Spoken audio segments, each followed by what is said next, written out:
نظریں ملانے کے قابل نہ رہے۔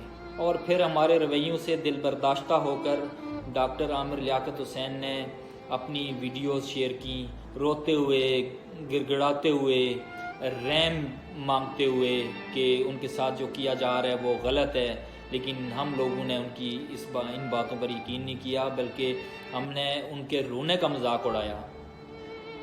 اور انہوں نے اس ویڈیو میں کہا تھا کہ میں پاکستان ہمیشہ کے لیے چھوڑ کے جا رہا ہوں۔ یہ میں نہیں بتاؤں گا کہ میں کہاں جا رہا ہوں، لیکن میں ہمیشہ کے لیے آپ لوگوں سے دور جا رہا ہوں۔ پھر نہ کوئی آپ کو میمز بنانے والا ملے گا اور نہ مذاق اڑانے والا، کہ جس کا مذاق اڑائیں اور آپ اس کی جو ہے نا اس کی تذلیل کو انجوائے کریں۔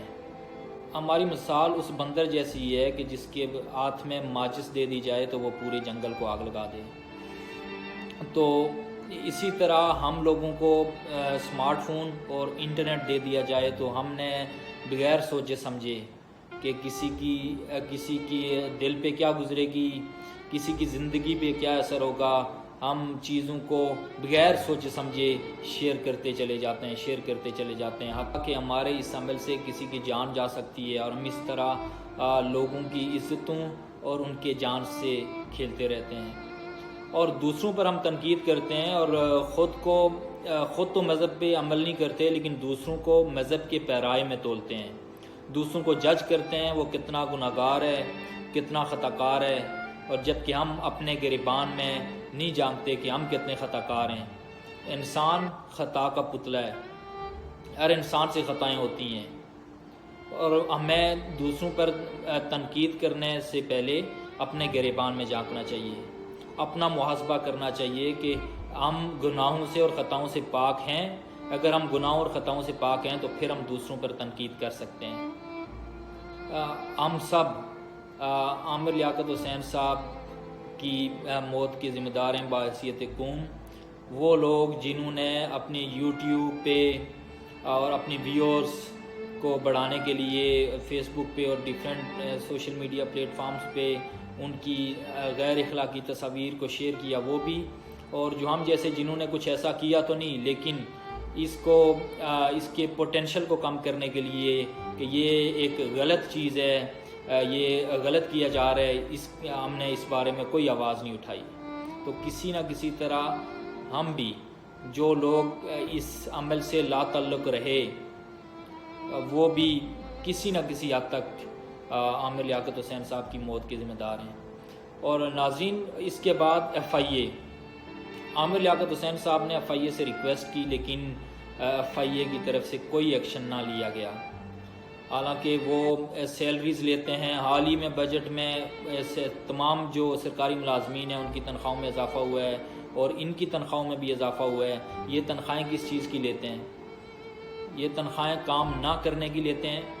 میں آپ کو یہ بھی بتاتا چلوں کہ میں نے خود ایک کمپلین ریز کی FIA، اور کمپلیٹلی ایویڈنس پرووائڈ کیے، ایڈریس دیے ایک فراڈ کی، لیکن 6 ماہ گزرنے کے باوجود اس پر کوئی ایکشن نہیں لیا گیا۔ اور میں ایک ڈیٹیلز سٹوری اس کے اوپر آپ کے ساتھ شیئر کروں گا، لیکن عامر لیاقت حسین صاحب کے معاملے میں ان کو ایکشن لینا چاہیے تھا۔ آپ یہ سوچیں کہ عامر لیاقت حسین ایک میڈیا پرسن، پاکستان میں وہ منسٹر رہے، 3 دفعہ MNA رہے، اگر ان کی سنوائی نہیں ہے پاکستان میں یا FIA میں، تو ہم جیسے عام لوگوں کی کیا سنوائی ہوگی؟ یا پھر FIA میں کمپلین ریز کرنے کے لیے بندے کا مراد صحیح ہونا ضروری ہے۔ تو یہ FIA سائبر کرائم ونگ جو ہے، یہ بھی عامر لیاقت حسین صاحب کی جو اس طرح موت ہوئی ہے اس کے ذمہ دار ہیں، ان کو روکنا چاہیے تھا۔ ان کی تصاویر اور ویڈیوز جو سوشل میڈیا پر شیئر کی جا رہی تھی، ان کے خلاف FIA سائبر ونگ کو ایکشن لینا چاہیے تھا، کریک ڈاؤن کرنا چاہیے تھا۔ فیملی اینڈ فرینڈز بھی عامر لیاقت حسین صاحب کی موت میں کسی نہ کسی حد تک ذمہ دار ہیں۔ عامر لیاقت حسین صاحب سے ان کے بچوں کو نہیں ملنے دیا گیا، یا ان کے بچے ان سے اپنی مرضی سے نہیں ملے، اور مشکل اور تکلیف میں اس مطلبی دنیا نے عامر لیاقت حسین صاحب کو اکیلا چھوڑ دیا۔ ان کے دوست جو بعد میں ان کے جنازے پہ آ کے کلیم کرتے رہے کہ ہماری بات ہوئی تھی عامر لیاقت حسین صاحب سے، ہم ان کے دوست ہیں. کوئی ان کے پاس نہیں گیا ان سے ملنے، ان کے دل کا حال جاننے اور ان کو حوصلہ دینے کہ اس مشکل وقت میں ہم آپ کے ساتھ ہیں. تو وہ ان کی بے بسی میں جو چند لوگ عامر لیاقت حسین صاحب کے ساتھ تھے وہ ان کے ملازم تھے، جو تنخواہ ان کو عامر لیاقت حسین صاحب دے رہے تھے تو وہ ان کے ساتھ تھے. ان کے علاوہ نہ کوئی ان کا دوست اور نہ فیملی میں سے کوئی شخص ان کے پاس ان کے ساتھ تھا. اور جب کسی نے ان سے وفا نہ کی تو ایک چیز نے وفا کی اور وہ تھی موت. تو پھر ڈاکٹر عامر لیاقت حسین صاحب کو موت نے اپنی آغوش میں لے لیا اور پھر فیملی بھی آئی اور ان کے دوست بھی آئے. مجھے یاد پڑتا ہے کہ ایک عمر شریف صاحب کے ساتھ ایک پروگرام تھا ڈاکٹر عامر لیاقت حسین صاحب کا، تو وہاں پہ ان کے یہ الفاظ تھے کہ یہ زندگی عارضی ہے اور کوئی بھی ہمیشہ زندہ نہیں رہ سکتا. اور ڈاکٹر عامر لیاقت حسین صاحب کا یہ کہنا تھا کہ مجھے یہ دکھ ہوتا ہے یہ دیکھ کے کہ جب بندہ زندہ ہوتا ہے تو اس کا جو ہے نا اس کا کوئی احساس نہیں کیا جاتا. اس کے پاس جب وہ تکلیف میں ہو، جب وہ کرائسس میں ہو تو کوئی اس کی دل جوئی کرنے نہیں آتا، لیکن جب وہ مر جاتا ہے تو جنازے پہ آ کے لوگ یہ کہتے ہیں کہ بندہ اچھا تھا. تو میں اس بات پہ عامر لیاقت حسین صاحب کو کہنا چاہتا ہوں کہ وہ بندہ سچا تھا. بالکل ایسے ہی ہوا. ان کے جنازے پہ ان کے دوست آئے، ان کی فیملی آئی، انہوں نے افسوس کیا کہ ایک اچھا بندہ تھا جو اس دنیا سے رخصت ہوا. تو میری دعا ہے کہ اللہ پاک ڈاکٹر عامر لیاقت حسین صاحب کی مغفرت فرمائے اور جو تکلیفیں انہوں نے جھیلی ہیں اپنے آخری دنوں میں اس کے بدلے اللہ پاک ان کو اجر عظیم عطا فرمائے اور ان کو جنت الفردوس میں اعلیٰ سے اعلیٰ مقام عطا فرمائے. آمین. اور میں ناظرین آپ کو یہ بتاتا چلوں کہ میں کبھی بھی ڈاکٹر عامر لیاقت حسین صاحب کا فین نہیں رہا اور میں نے ایون کہ کوئی ان کا پروگرام کمپلیٹلی میں نے نہیں دیکھا آج تک. لیکن جب وہ اس دنیا سے رخصت ہوئے تو ان کی اس طرح موت نے مجھے بھی ہلا کے رکھ دیا اور میں اب ان کو اور ان کی اس طرح موت کو کبھی نہیں بھول پاؤں گا. میں یہ چاہتا ہوں کہ دانیہ کے خلاف اور اسپیشلی اس کی ماں کے خلاف اور جن لوگوں نے یہ سب کچھ کروایا اور جس کی وجہ سے عامر لیاقت حسین صاحب کی ڈیتھ ہوئی ان کے خلاف کارروائی ہونی چاہیے. یہ میری ڈیمانڈ ہے اور آپ سب لوگوں کو بھی ڈیمانڈ کرنی چاہیے تاکہ فیوچر میں صاحب کی طرح اس طرح ڈپریشن کا شکار ہو کے دل برداشتہ ہو کے اس دنیا سے رخصت نہ ہو.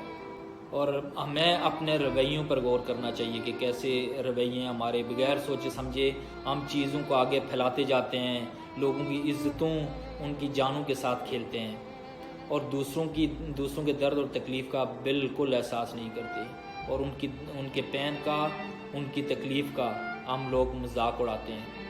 ہم کسی کے حال پہ رحم نہیں کرتے، تو جب ہم کسی پہ رحم نہیں کرتے تو اللہ پاک ہم پہ رحم کیوں کرے؟ جب ہم کسی پر رحم نہیں کرتے تو ہم اللہ پاک سے رحم کی دعا اور اپیل کیوں کرتے ہیں؟